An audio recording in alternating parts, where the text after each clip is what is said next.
right, we'll call it to order.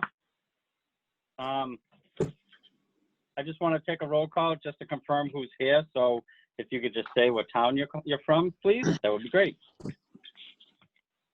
Hanover. Okay. Dan Sabucci Whitman. Sure, I'll read it. Cohasset. Yeah, George Cooney, Cohasset. Hanover's here. Norwell. Nope. Rockland, we know Bob's here. Situate, Jack's here, right? Yep. And Danny. All right, thank you. And if you want to make a motion or second, if you would just please say what town, so Jim can get that down, that would be great. And we'll continue on. I'll go with agenda adjustments. There are no agenda adjustments tonight. Minutes for approval. I ask a motion to approve the minutes as they are listed. Situate. Motion made by Situate. Second by Rockland. Okay, thank you. Any discussion? All in favor? Aye. Aye. Aye. Opposed? All right, motion carries. Thank you. Now we'll Chris, move on to.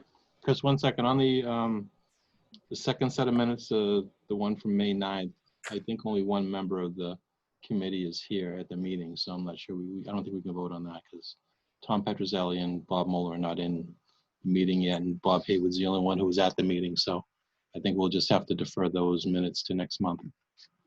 Okay. So that was the May 9th meeting. That was the May 9th. Yeah. That's a subcommittee though, right? That was actually June 9th, I believe. So. Was that a Okay. subcommittee, Jim? Yes. That says May 9th on here. So Yes, it must June be 9th. different.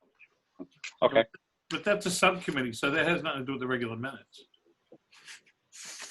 Right. So can we vote on it? If nobody was in attendance, we shouldn't. No. Okay. All right. Well, we'll wait till next week. Thanks, Jim. All right. We'll move on to staff recognition, and we'll go with Sandy Baldner, who is in her car. Right. And I would be anywhere that I needed to be to make sure I had the opportunity to thank these two women for the hard work that they've done supporting our students over the years. So I start with our staff member of the month, Colette Worrall. Colette is our school nurse, and her office is literally the center, hub, and heart of our school. Our kids go by there at least 5 or 6 times a day, and almost every kid at least sticks their head in the door to feel the sense of support that Colette provides to all of our students and to the staff as well. She takes great care of our physical and our mental health, and she puts herself on the line during COVID-19 by working as an emergency room nurse. So she couldn't be more deserving of the June staff member of the month. Colette, we are so proud to have you on our staff, and it is my pleasure to work with you. And on to a more veteran professional, Tina Palmer. Again, a woman I have admired since she was a teacher's aide in our building when I was a teacher, and she moved very quickly into the role of teacher, is now a department head and a very important part of curriculum in our school. She takes a subtle lead. She is always very informed about the resources for her department and is very open and available to share those both in online, but also in practice. She invites people into her classroom with great regularity. Even her online classrooms is a place where you can feel welcome at any time to learn. In addition, like Colette, she is a part of the social emotional hub of our school, and during COVID-19, she set the platform for caring of one another by putting out a gratitudes page for our faculty and staff to share the things that they're grateful for during a very difficult time period. And it is my pleasure to announce her as the June faculty member of the month. They can go to two finer women, and thank you both for what you've done for our school. You don't have to say a few words, but you're welcome to put your mic on and say a word or two. You're also welcome to stay in the meeting or to get on your way into your own lives, but you are you're cherished by our faculty and staff, and thank you for doing all you do. All right. Thank you, Sandy. Thank you. And thank you both. Does anybody want to, do any of you ladies like to say anything? Take that as a no. I'll take care of my 19-month-old. Oh. My grandson's here for the weekend. That's Oh, nice. great. There you go. That's awesome. Well, he was here for the 2 months that we were, or 2.5 months that we were teaching online too. So Oh, it's been wow. an interesting time. You got some nice time with him. Yeah, yeah. Awesome. Join the meeting. Hey, And Colette. I would love to. Oh, Oh, hello. thank you. I do just want to say thank you because I know everybody's been crazy the last few months and everybody had to turn and pivot with everything changing and the sense of community I felt and everybody standing behind everybody, especially healthcare workers and being in the ER. I felt so supported by everybody. I want you guys to know that we have like the best school community.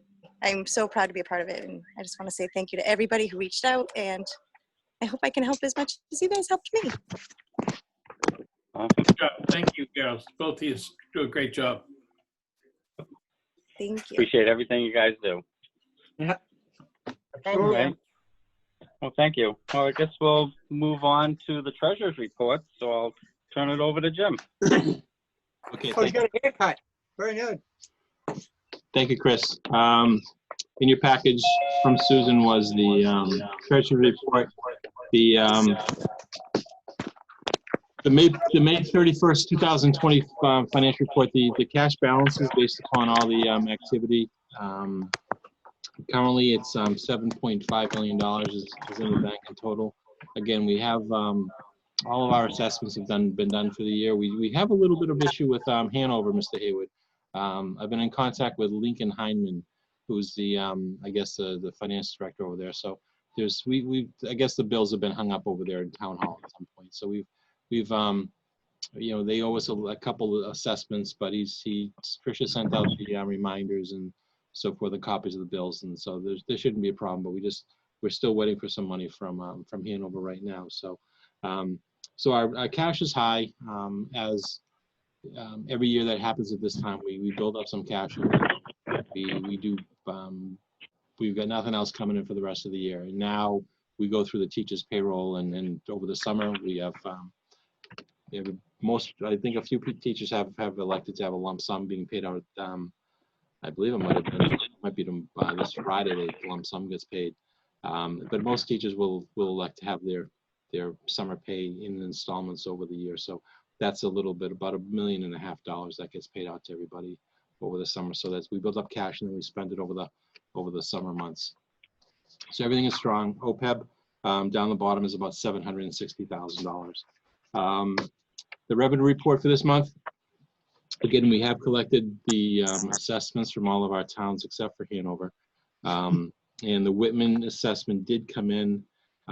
They came in shortly after the close of the month. So, but overall, we had 1.3 million come in from our town assessments. We had, as regular, our Chapter 70 money from the state came in, 370,000.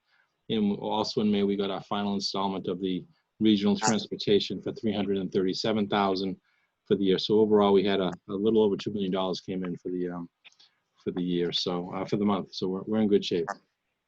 And the page 3 is our expenditure report. Again, the expenditures for the month, again, the school's closed, so there's not a lot of wire and propane and all sorts of other gases being purchased and so forth. But we did spend about $820,000 for the month, of which about $650 was all payroll. So again, we're winding down the purchasing of items through the end of the year. $820,000 isn't a lot compared to previous months, but again, we're keeping the building open and moving forward with a lot of the projects. So overall, we're in great financial shape for the month of May.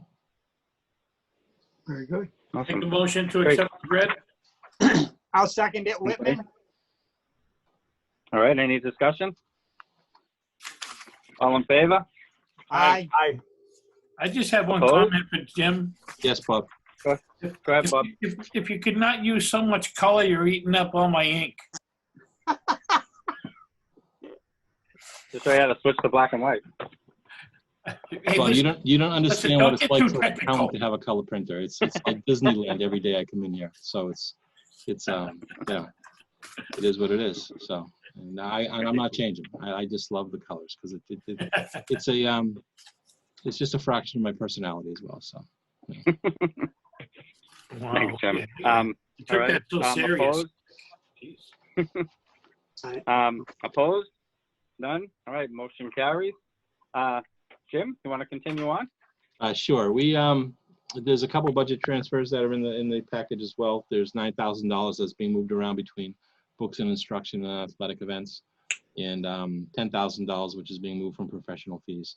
Again, athletic events, because there were no spring sports, we didn't have to pay for umpires and officials and that sort. So there were some, again, identified savings in the athletic events.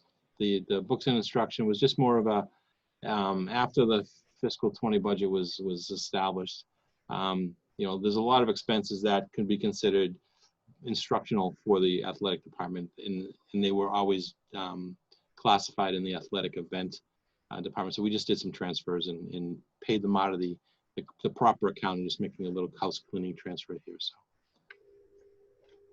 Great, I'll thanks. make that Can I get motion a to, motion for that budget transfer? Whitman accept, motion to accept. Situate, second. Second by Situate. Any discussion? All in favor? Aye. Aye. Aye. Opposed?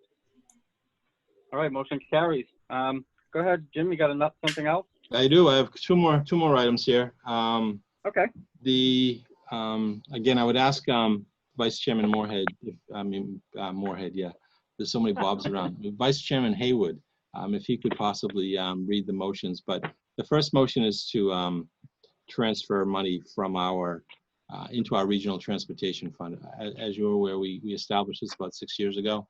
And basically what happens is that if we are ever reimbursed for regional transportation over and above our budgeted amount, we have the ability to put that into a regional transportation fund, which needs to be expended next fiscal year. So it's not a long-term fund. It has to be expended within the next fiscal year.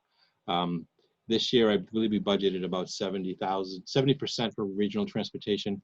And based upon the budget for fiscal 20, we got a transportation reimbursement of about 84%, which is like the highest that most people have ever seen. So it was great. It gives us $176,000 of extra money. And again, based upon, Tom will talk about the FY20 budget later on, but with some bleak numbers that people are talking about in the future, this will help cushion any blow that might come through with any state budget impact that we'll see in fiscal 21. So if Mr. Haywood could read that motion, that'd be great. Okay, I'm having a little trouble here, Jim. Okay. I'm going in and out. The paper cup isn't pulled real tight up here in Maine. I make a motion that we do if I'm with you, the budget transfers that Jim just described. Okay, I'll read the motion, Bob. It is Thank you, hereby sir. moved to transfer $176,675 into the Regional Transportation Fund from surplus regional transportation funds in fiscal 1920 to offset the cost of transportation costs in fiscal 2020-2021. I'll second that motion, Whitman. Okay, any discussion? All in favor? Aye. Aye. Opposed? Opposed? None? All right, motion carries. The second I motion. got it, Jimmy. Okay, the second motion will be for transferring funds into the stabilization account. Within our capital budget for every year, we have a component which Tom proposes every year with the budget, and we put that money into the stabilization fund for future projects. We're allowed under mass laws to put up to 5% of our budget into the stabilization fund. With what we've identified as savings for this year, through various budgetary savings across the board, we can now put up to that 5% of our budget. So this motion for $160,306 will reach that cap and allow us to fully put that 5% away. So. Okay, I will make the motion as hereby moved to transfer $160,306 into the stabilization fund from surplus fiscal year 19-20 revenues for future design, renovation, and/or construction of our facilities. Whitman will second that. Any discussion? All in favor? Aye. Aye. Opposed? All right, motion carries. Jim, you got something else? Again, with the pandemic and the closing of offices and so forth, this would have been the meeting that Bruce and Norling would have shown up to present our audit. But again, with the way that things have worked out, they're delayed up there at their office. So hopefully maybe in July, they might be able to present the numbers for us. So I'll keep you updated. Okay, great. Thanks, Jim. Thank you, Jim. You're welcome. Nothing from the chairman tonight, so we'll move on to subcommittees. Ask for a motion on I have a motion. contract for, okay. The subcommittee met with Jim and we have discussed his contract and we have agreed to a 2% increase with no other changes in his contract. I will second that motion, Dan from Whitman. Okay, any discussion?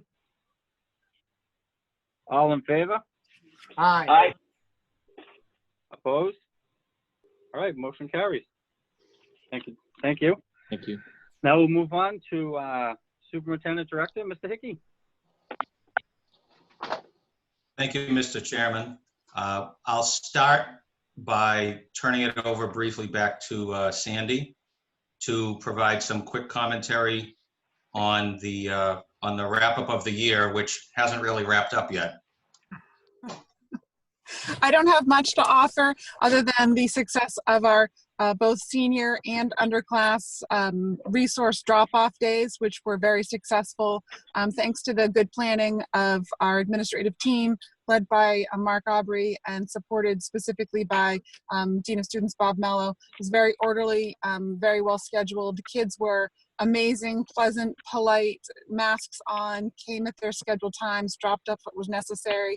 And we're really proud of the way that they handled themselves. It was nice to see some of the seniors certainly and talk to them a little bit about what they're up to, but also the underclassmen who are also seeking employment for the summer. So we are hoping that we get some phone calls through our administrative offices to support them in finding some jobs in their area of interest. So that all went well, and I'm sure that Superintendent Hickey will provide us with a little bit of an update, whatever he can, on graduation, and looking forward to a spectacular event on the 27th. But that's really all I have tonight. Thank you, All right, Sandy. thank you, Sandy. Yeah, so we are working on finalizing details for our June 27th graduation. That'll be our signature event to wrap up the month, and we'll be getting some more information out to families and staff, probably holding a remote meeting with members of the senior class since we won't have what we would in the past, a half a day to rehearse. We will be able to walk them through some of the details. So I'll keep you informed of those smaller details regarding June 27th. The administrators are doing a great job helping to put this together. The other item on the agenda, Mr. Chairman, dealing with the fiscal 21 budget, I can report with George Cooney's assistance that the town of Cohasset at its town meeting last night approved our assessment. So that's the first of 8. By our count, based on individual towns' decisions, there will be 5 town meetings before June 30th. Our 6th town meeting will be on, as of now, will be on July 7th. That'll be Norwell. So we will just by the math be at July 1st with a 1/12 budget. And if we secure when we secure 6 communities, that's when a budget would be approved. But we've done all the necessary paperwork. Jim submitted all of the necessary paperwork to DESE regarding this situation that is impacting nearly every regional school district, in the state. So we have 1 approved budget. We have 2 town meetings next Monday. Rockland and Abington's town meeting is on June 22nd. And then we have Hanover's town meeting on the 29th, I believe. So I'll keep you posted as this unfolds. it certainly is something that everybody is keeping an eye on, as everything is so unusual. And so I'm happy with our success in Cohasset. And the last item I have for now is simply to point out that our allied health program will, I'll be purchasing some books for our allied health program that are listed on the agenda. Thank you, Mr. Chairman. I have a question, Okay, great. Tom. Hi, Dan. Go ahead, Danny. Okay, we're having the graduation in a couple of Saturdays from now, right? The 27th. That's right. What's the it's at the Marshfield Fair. Yes. Where will we be parking? Well, I'm sorry, go ahead. All right, and how do you want us to dress? That's a great question. Again, adding to the theme of nothing seems normal, we're going to try to make as normal a graduation as DPH guidelines allow. The graduation starts at 10 a.m. and we will be inviting families and graduates to come probably an hour earlier. We'll spell that out. Right now, we're going to have very limited stage space. And so what committee members who want to attend, to give them some portion of the graduation ceremony on the stage representing the school committee. And that's something that I can talk to Chris about. In other words, there won't be any handshaking of graduates crossing the stage. As you can imagine, we want to give the kids that event. And I think that'll be special for them. But I want you to imagine we have a stage with stairs at both ends. They will come up one side, across in front of the podium. You're breaking up a little. They will be.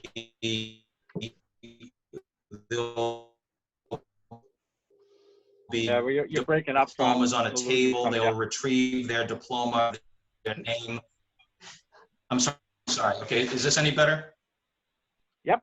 Oh, perfect. Okay. Now we can hear. Okay, there we go. Cool. Across the Thank you. stage, they'll retrieve their diploma and then exit the other side of the stage. So on the stage, we would have the two student speakers, Mr. Aubrey, myself, and I'd like to work on a way of having some school committee representation. So in terms of dress, Dan, I would say there are opportunities where you as a committee member in attendance would be in view of the public. So if you dressed as with any other graduation, that would be perfectly acceptable. I'll have I don't have to worry about what I'm wearing because I got the black robe thing. So easy night for me. Okay, do you need a list of the people that plan on attending? Because I was planning on going. So, Yeah, thank you, Dan. I'll send out, anyone can comment now if they'd like, but I'll send out a follow-up email and and give you all of the necessary details, where you're going to pull in, where you'll be able to park, etc. Do we need a special tag or anything like that? No, we'll be checking in all of the people, and so that will be we'll make that evident. Right, and masks? Yes. Okay, thank you. Sure thing. Thank Okay, you, great. Mr. Thanks, Chairman. Tom. Yep. Thank you, Tom. Move on to unfinished business. Doesn't look like we have any unfinished business. New business. I ask a motion to approve the revised 2020-2021 school calendar, Situate, reinstated September 14th, 2020 as a day of school. Situate makes a motion. Whitman will second that motion. Thank you. Any Mr. discussion? Mr. Chairman, if I may. Absolutely. Thank Please. you for mentioning at the start of the motion that in light of the cancellation of the Boston Marathon, it's September 14th, which probably would have been a state holiday and probably would have been a no school day.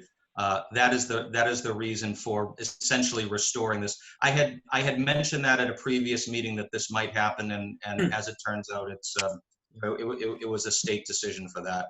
That's the only change. Okay. I have a question. Is this school calendar based on normalcy?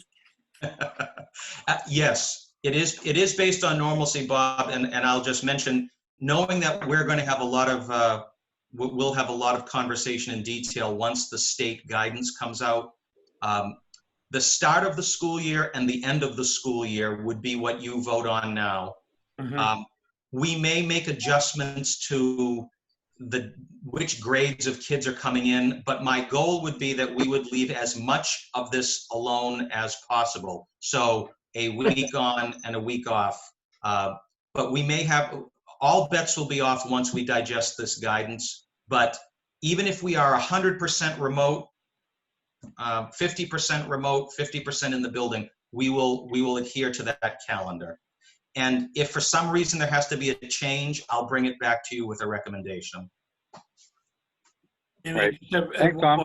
I have one more question of the new business. Yeah, if go ahead, Bob.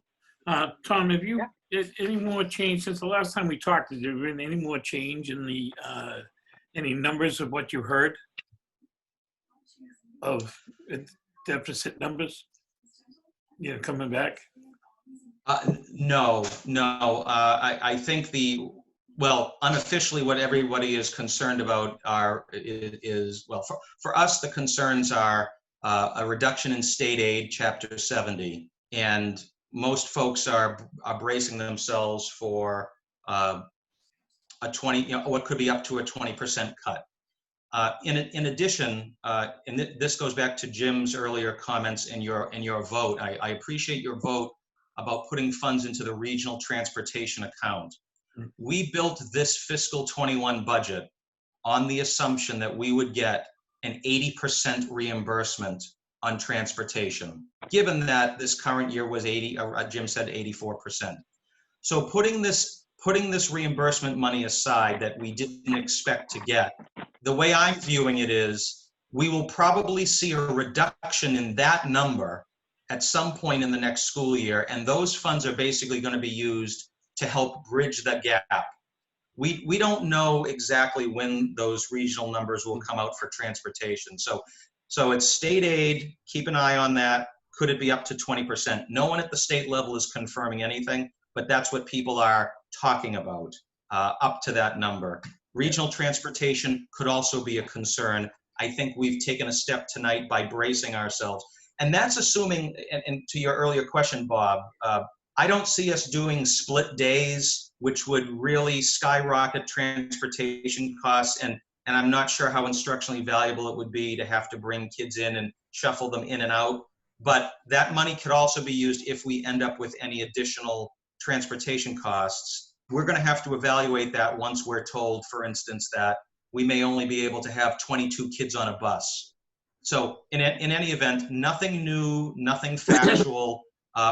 Prepare for the worst, hope for the best. I do believe we'll know more.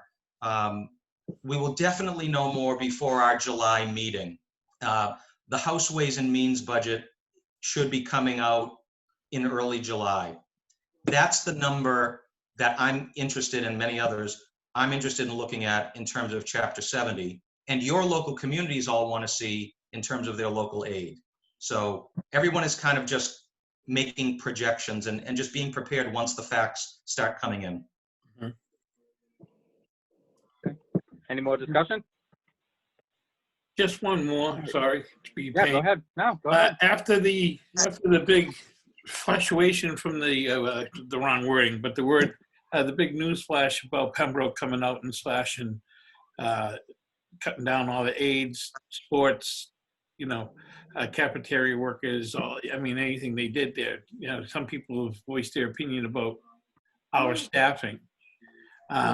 With that cut, we'd be able to maintain everybody without anybody.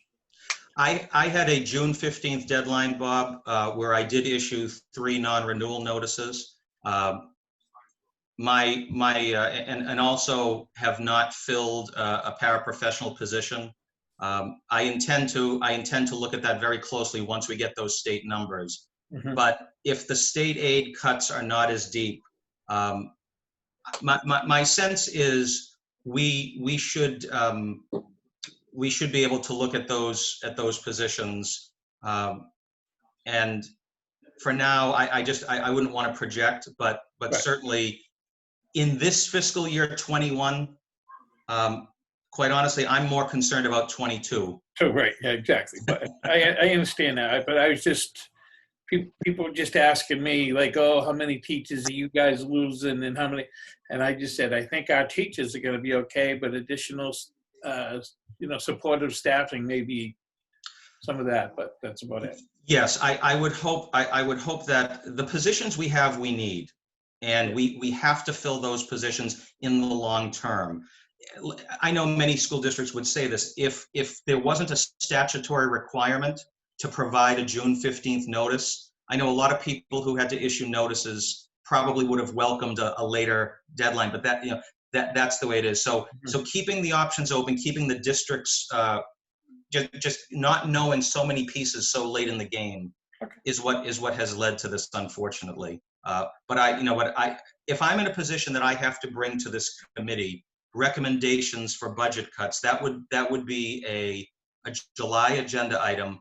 And my priority is not direct instruction. My top priority of cuts would come from capital funding stabilization and other one-time areas of the budget that we would defer projects and such, in the hopes that that would absorb whatever the reductions might be. That is my hope.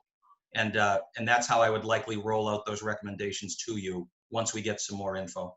Fantastic. Thank you. Thanks, Tom. Thanks, Bob. Any more discussion? Okay, all in favor? Aye. Aye. Okay, opposed? All right, motion carries. We'll move on to the warrants. Thank you, Chris. Mr. Hayward, it appears, has dropped off the call. So if Mr. Mahoney, you could make the motion after I read it. Sure. It's hereby approving warrants 23, 23A, 23B, 24, 24A, and 24B for a total of $858,418.21. I'd like to make a motion as read. I'll second that, Whitman. Any discussion? All in favor? Aye. Opposed? All right, motion carries. Any requests for action? All right, I guess we'll move on to entertain a motion to adjourn. Dan from Whitman, with due respect, motion to adjourn. Anybody want to second it? Situate. Nobody wants to Thank you. leave. Just waiting for him to say, dude, that's it. All in favor? Aye. Opposed? All right, motion carries. Thank you, gentlemen, for doing it as a Zoom meeting again.